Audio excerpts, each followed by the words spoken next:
নমস্কাৰ মোৰ বন্ধু সতীৰ্থ সকলোলৈকে মই অন্তৰৰ পৰা শ্ৰদ্ধা জনাইছোঁ।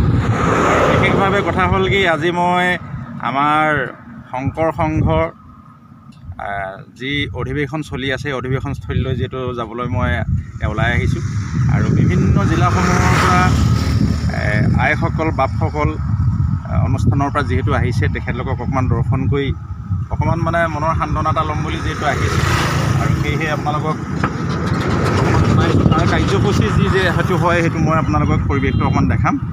আৰু এতিয়া মই যিহেতু নামৰ অভিমুখে ৰাওনা হৈছোঁ আৰু আশা কৰোঁ আপোনালোকে নিশ্চয় অধিৱেশনখনত আহি পিনি অধিৱেশনৰ যি কাৰ্যসূচী পৰিৱেশ যি সুচাৰুৰূপে সুন্দৰৰূপে পৰিচালনা কৰিছে, নিশ্চয় আপোনালোকে উপভোগ কৰিব বুলি মই ইতিমধ্যে আমি এৰালতলী পথাৰ বৰবন্ধা শংকৰ সংঘৰ অধিৱেশন যিহেতু আমি পাই গ'লহি আৰু এতিয়া আমি গাড়ী যিহেতু পাৰ্কিং কৰিলোঁ ইয়াত আৰু ইয়াৰ পৰা আমি মেইন গেটে এৰি আমি অধিৱেশনস্থলীলৈ যাম। গতিকে পৰিৱেশবিলাক আপোনালোকক অকণমান দেখাই থাকিম। বান্ধৱসকল বিশেষভাৱে আপোনালোকে নিশ্চয় লক্ষ্য কৰিছে অধিৱেশনৰ মূল ধৰণ যিহেতু আমি পাই গ'লোহি।